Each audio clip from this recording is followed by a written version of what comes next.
This is the Swarm and Shoot Football Show, episode number 11, with me, Manny Matsakis, the head football coach at Defiance College.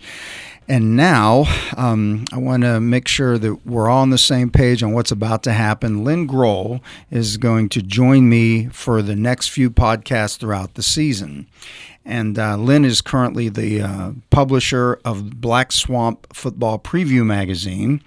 And we will take some time to talk about the previous game and the upcoming game in the next few weeks as we move along. A lot of good things going on here at Defiance College, and we would like to take a moment and thank our sponsor, Big B Coffee, who is literally right across the street from Defiance Hall here, and they do a fantastic job. And with our student body over there, our alums, a lot of different people in town, definitely go to Big B Coffee. Do you go there occasionally? I do, absolutely. Yeah. All right, we go there on a regular basis, and I know we're frequent flyer members over there, so it's awesome. And I want to thank Sue for helping us out and sponsoring this podcast for the year. And now, as we get rolling here, one of the things that we want to make sure that is it's always difficult in a game like we just had. To come in here and do these types of things. And I appreciate Lynn coming in, and we're going to talk through what transpired in the game the other night against Albion, a formidable opponent. They did a really nice job against us, and we were on the wrong side of a 56-6 loss.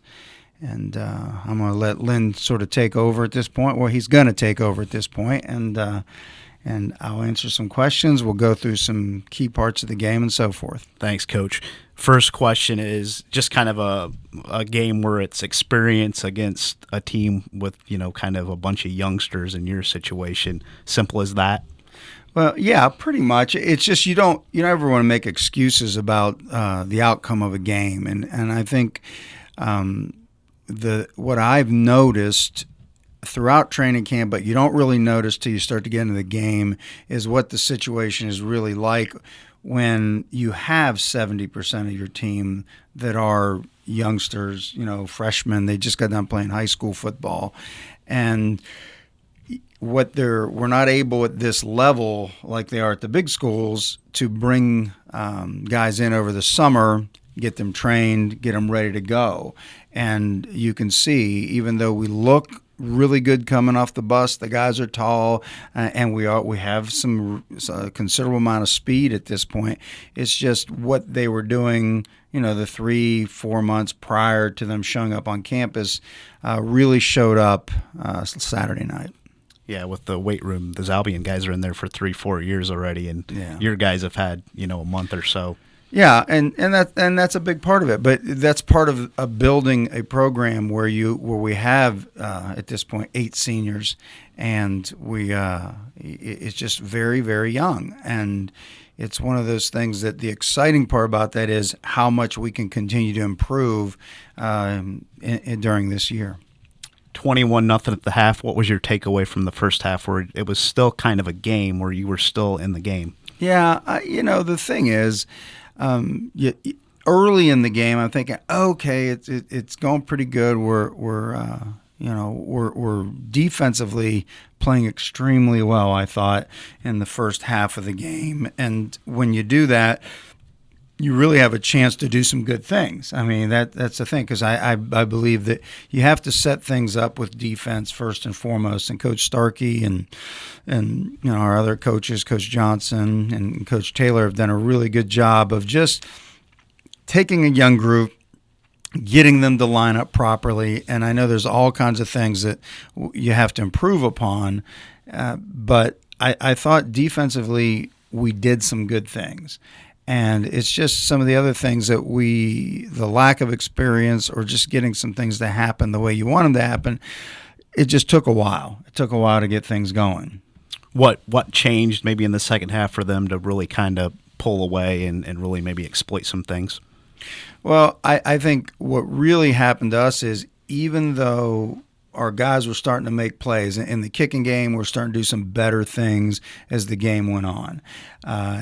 That wasn't enough to overcome what they were doing, because the plan was to go in and play the game in a slow down 4-minute offense mode, because they're a high powered offense and they're going to go fast. So we were going slow, and we just weren't able to get the first downs early. But then at least the game was being slowed down. We had some issues, with a snap going over a punter's head, which that makes a big difference. And I think that might have been a nervousness, some things that some of these young guys were dealing with, but it happened. And now, as the game was moving along, I think it got away from us because we couldn't go into that slow down mode anymore. We kept it close by doing that. And when if you were going to play a 4-minute offense for the whole game, you're trying to make it an 8-possession game. That's what you're shooting for, basically like Army did against Michigan. Right. Takeaways from Saturday, good, bad, as you move forward into a new week here? Well, I thought the good parts of it were fast. I mean, we've got guys that want to play. They play with enthusiasm at times, and I think that's the difference. Is we don't. It's like we're waiting for guys to make plays to get enthusiastic, as opposed to taking it, enthusiasm all 4 quarters. And I think some of the takeaways were. On the offensive side of the ball, I think Terry Geiger did a nice job catching some key passes and making some things happen there. We had Devin Hewitt hit a nice draw for a big play for us. We got in the point where we were more of a run and shoot team in the second half, and we were able to show the ability to throw the ball. I think those are the positive takeaways on the offensive side. Defensively, I feel that we tackled pretty well early in the game, and then our guys, we got some turnovers. I think, and that's always key in when you're playing in college football, is how many turnovers you can get, and that certainly helped a little bit. And then obviously in the kicking game, we saw some good returns that came across on the kickoff returns. We're still shoring up who's on those units as we're getting to know the strengths of those players. So, those are some of my takeaways at this point. Satisfied with the way you played against their pass? I know they have some prolific receivers, a good quarterback that's been there for 4 years, a 3-year starter. I mean, they were 10 of 18 for 96 yards, and you had 3 picks. So, yeah, pretty pleased probably there. Yeah, no question. I mean, I think that part is probably the best part of what we did defensively, our pass defense at this point. I know Coach Starkey definitely wanted to get a better pass rush at times. Some of it was just really good coverage. We do have speed over there, so I thought those guys, our secondary, did a really nice job in that perspective. But there's so much more that we don't even, right now, that game from Coach Starkey's perspective, what I saw was, he's calling that game with one hand tied behind his back. He doesn't have everything in that he normally would, and neither should he when you're this young, and because there are going to be a lot of mistakes. So I think we got a fantastic coaching staff here, and we'll just keep improving these guys on each side of the ball. Do you prefer to pick up the tempo a little bit offensively? I know you went to that game plan because of the team you were playing, but would you prefer to pick it up, get a little bit more quicker?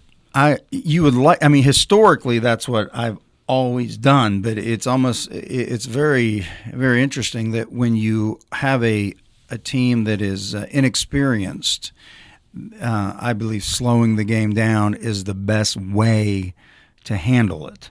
And especially when you're trying to rest guys on defense, because the score was not necessarily indicative of the statistics either. There were some big plays and things that we gave up that could have kept that thing a bit closer. But I think we have a long way to go.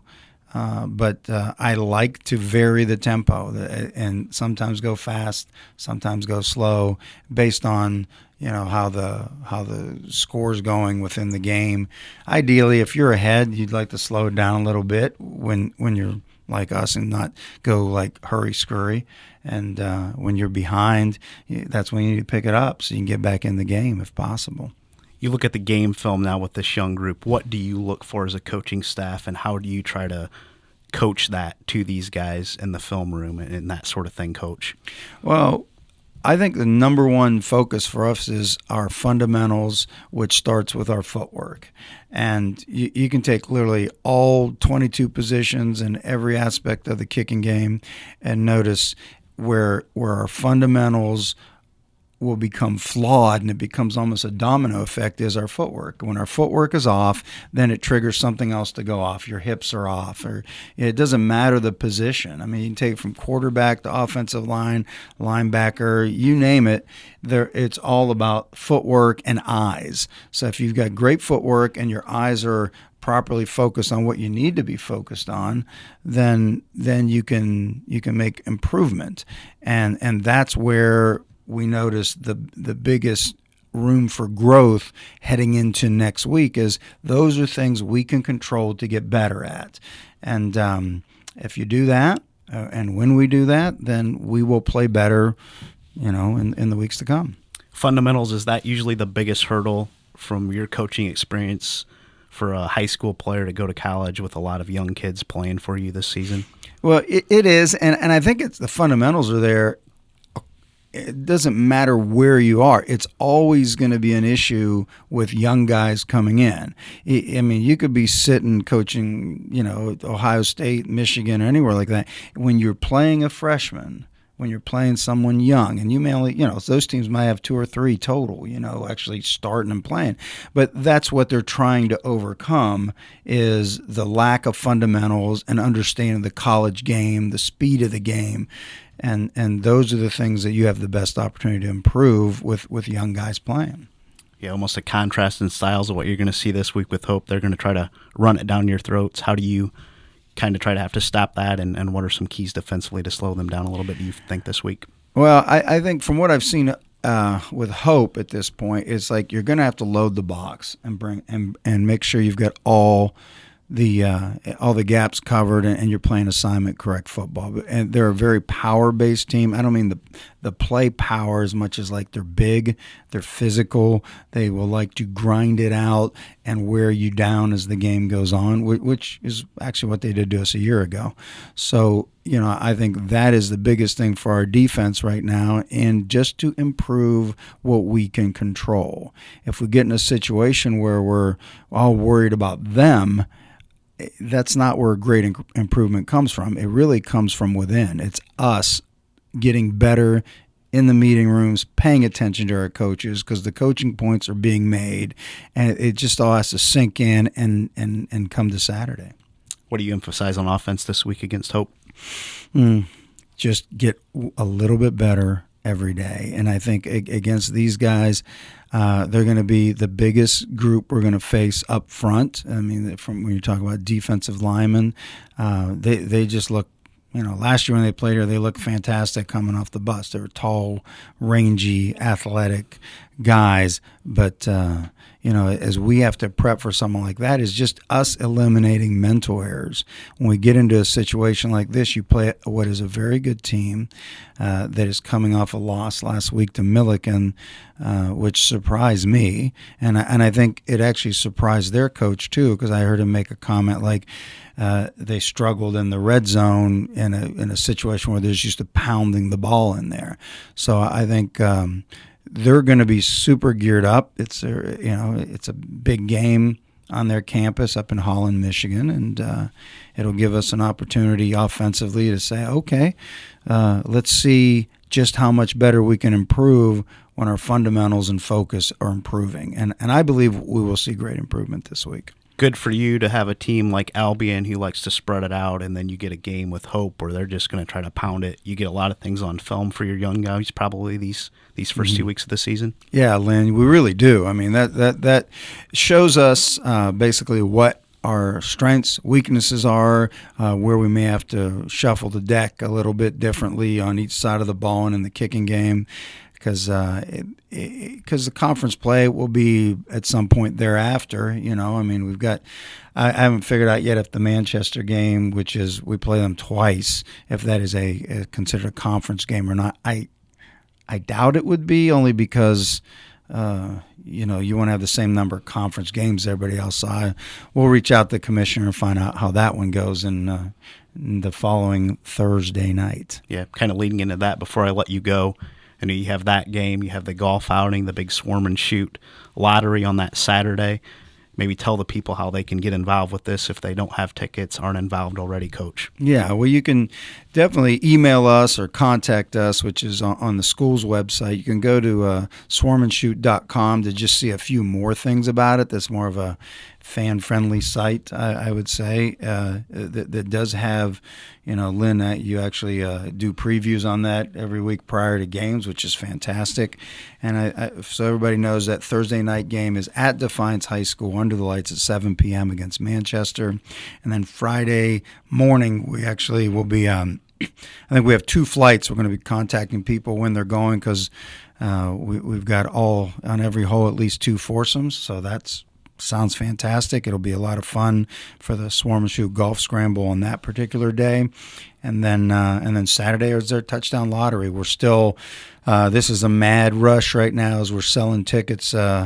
It's a week from today that it'll be going on next Thursday. So I mean it's our next Saturday. Saturday, right? Yeah, a week from this Saturday will be the reverse raffle. Exactly, at the Eagles downtown. You don't have to be there to win.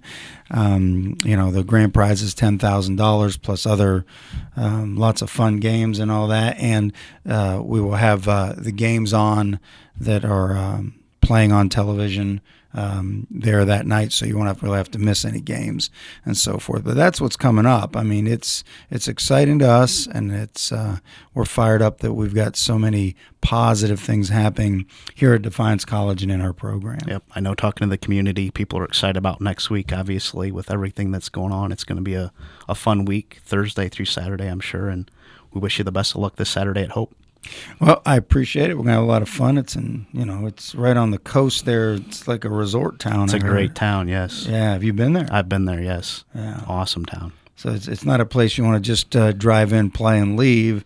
You'd probably want to stick around a little while. For sure, yeah. Oh, well, we got a game to play the following week against Manchester, so we'll be back fast. And we'll actually probably have to spend some time this week just getting a look at Manchester ahead of time. And because I know, Nate Jensen does a great job, coaching those guys. So we need to deal with Hope now. And what are they, the Flying Dutchman? Flying Dutchman, yes, sir. Before we have to deal with the Spartans next Thursday. So here we go. Yeah, here we go. All right. It's football season. Oh, yeah. Yeah. Join us next week as Lynn and I come together and get things rolling every week throughout the season. We also are at Frickers on Monday nights. Lynn does a show there at 7 p.m., so feel free to come there. It'll be us. On our Facebook live feed, yes. Black Swamp Football.